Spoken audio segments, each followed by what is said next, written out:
Hey guys, welcome back to another video. We've got global release just around the corner. It's 15 hours away when I'm recording this, so by the time I get it out, it might even be live. So I thought I'd make a video about team building. So I've made all my videos about my 2-star teams and like my beginners 2-star Wrath team, which works very solid.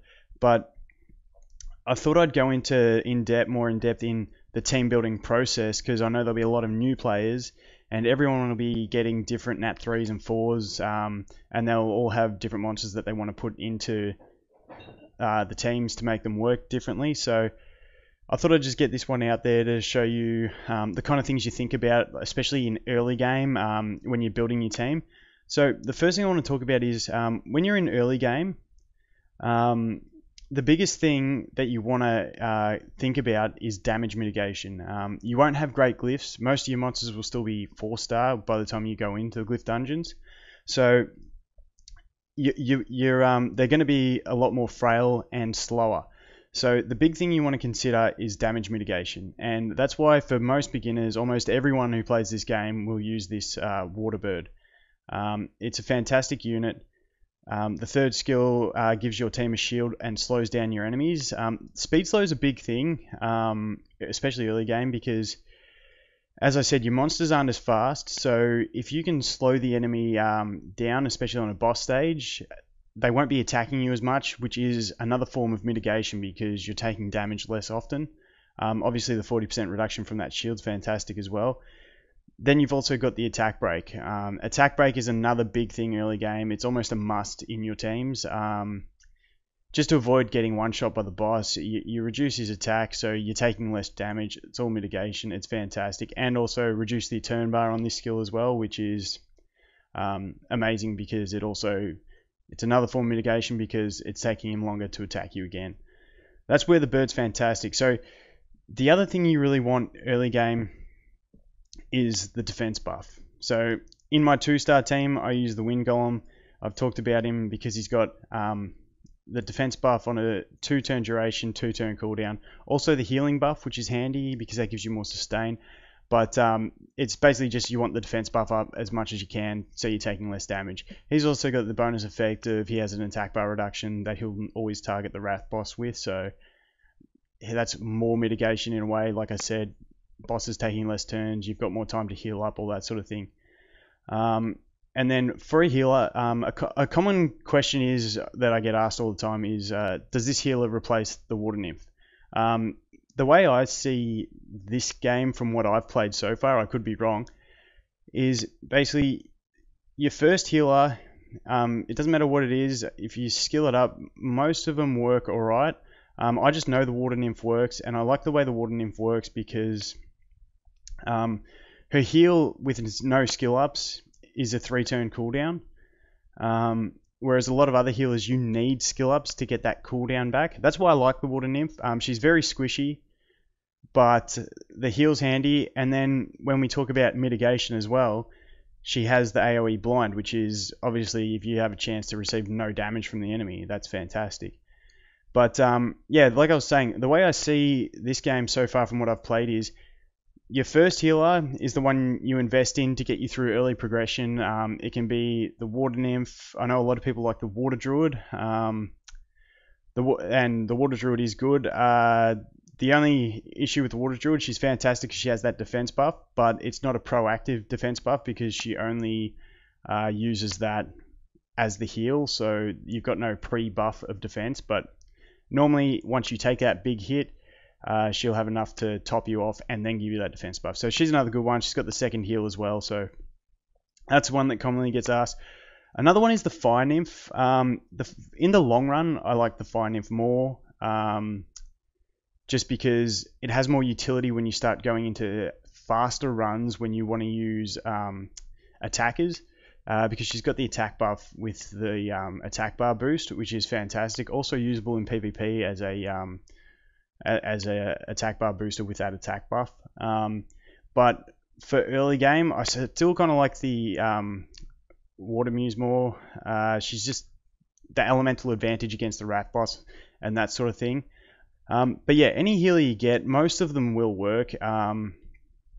But then the way I look at it is you get that first healer built up, and then the next healer you really want to look at building, because there's that many healers, you don't want to build all of them. You only ever really need one of them.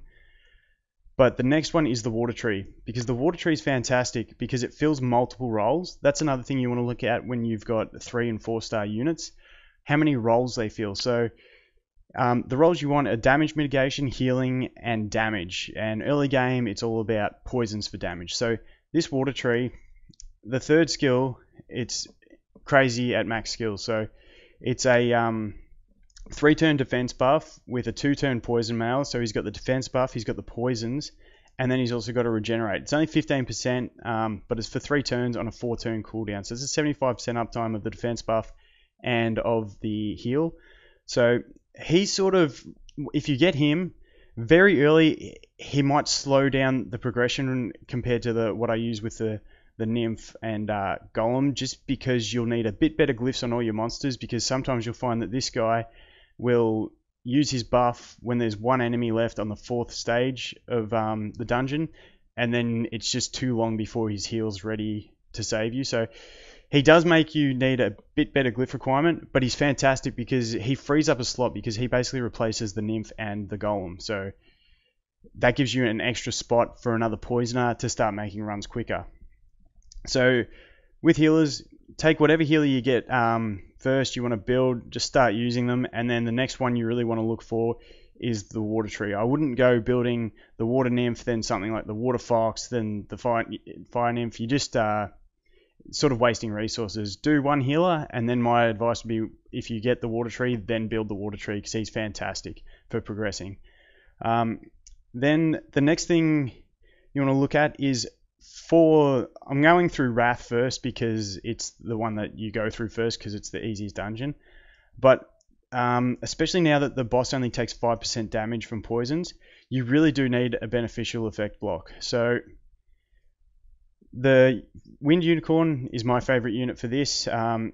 He's got the 2-turn block on a 3-turn cooldown, and then his third skill is also a cleanse with speed buff and heal buff. So the cleanse is also great because it has the removes the armor break and the speed slow that the boss gives.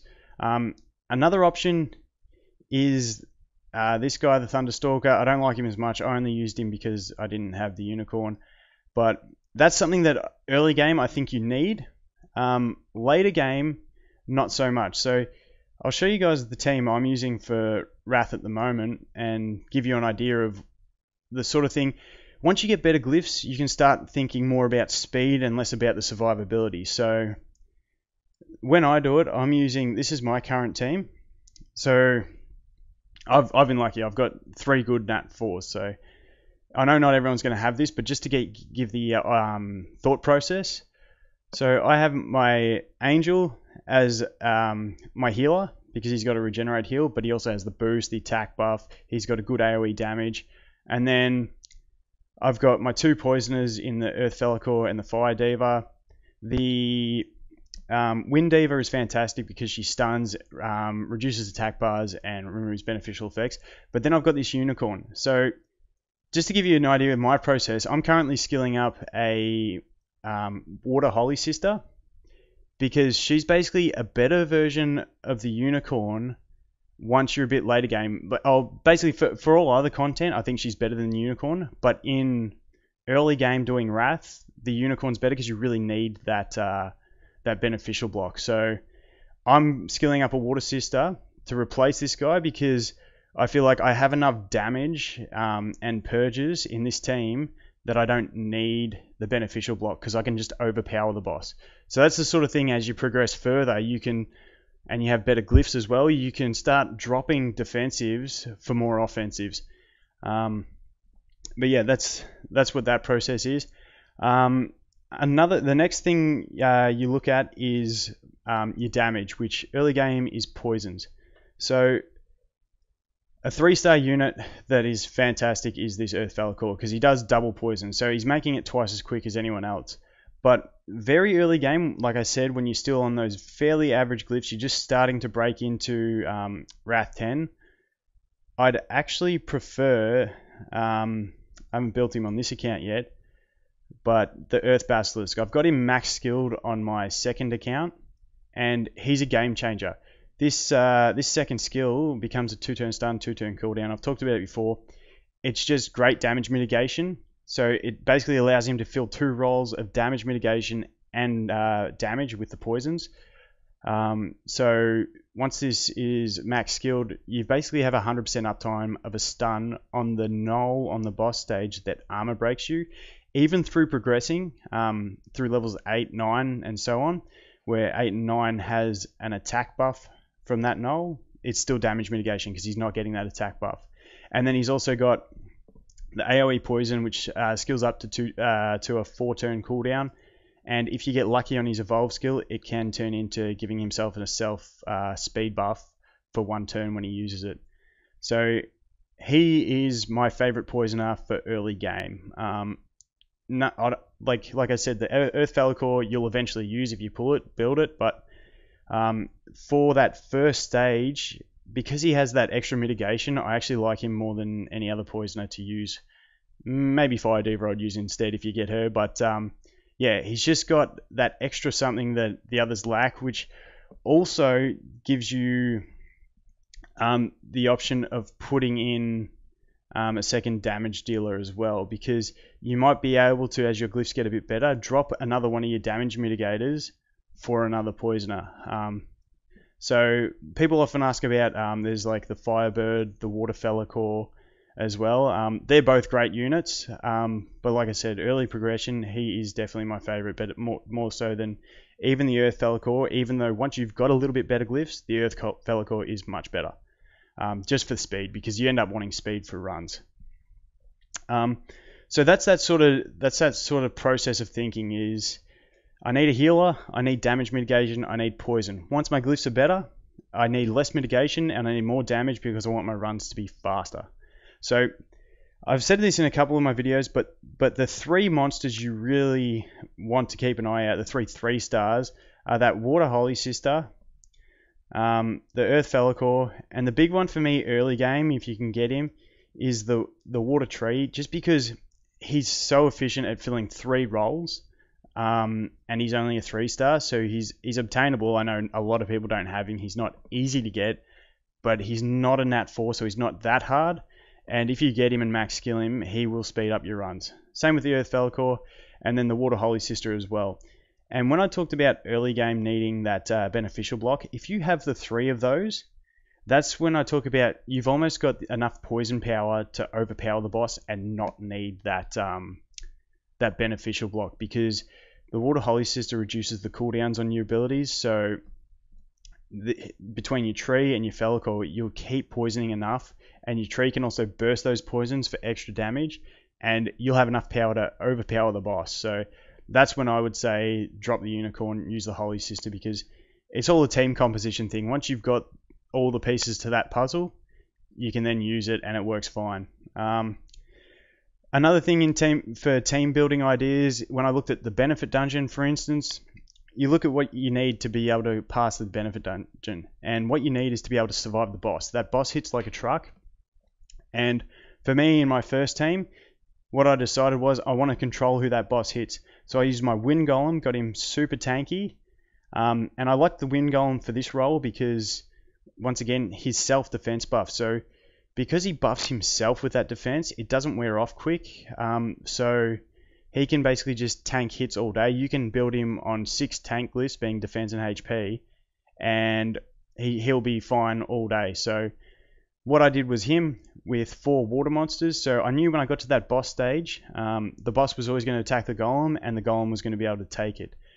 Another thing to think of is what glyphs do you need. So that's why I didn't go through the benefit dungeon first, because you need to be tanky to survive that, and beginner glyphs aren't enough. You need to farm Wrath for a while to do that. So that's the other thought process there. So that was the benefit dungeon. The strength dungeon's a bit harder. You need a lot of things. So when you go into the strength dungeon, you need a purge for the boss, unless you're going for a nuke tactic. I know Legends made, I think, 4 Earth Unicorns to try and nuke that boss, and I think he's clearing level 9 of it. So that's a strategy, but that's a later game strategy, I think, when you've got better glyphs. But early on, you want to purge for the boss because you want to, again, get those poisons out. But you also you really need the cleanse because you get heal blocked and poisoned. You still need that damage mitigation, and you need more healing than you did before. And because there is that heal block, if you can get CC onto the water nymph that puts it on. So the strength dungeon is a lot more complicated. So there's a lot more to think of, and you almost need some of those better units like that Water Tree, Earth Falcor, the Water Holy Sister, all those sorts of things. And then while I'm still talking about the different sort of 3-star units, there's some really good 4-star units as well that help. You've got things like the Wind Mystic. Okay, so that's a healer and a reviver. You don't normally think about revivers early game, but if you have the Wind Mystic, she basically reduces the need for as much mitigation because you can have a little derp by your monsters trying to save you, and she'll just revive and keep things flowing. Another one is like the water Colossus. He's just got so much mitigation. He's got a cleanse. He's got the defense buff. He's a great one.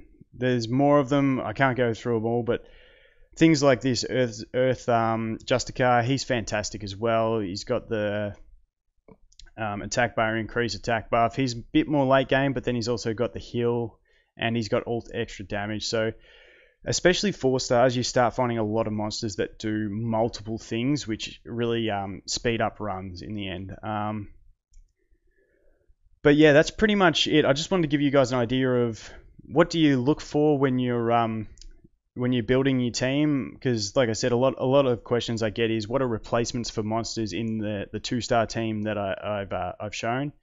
And when I answer those questions, I just look at how early are they in the game, do they have enough tankiness on their glyphs, and then basically how important is mitigation versus damage, because a lot of the time it's like, can I replace like the Wind Golem with something like an Earth Falcor or something like that? But early game, it's a no because you need that defense buff. But later on, yes, because you've got better glyphs, you don't need it as much.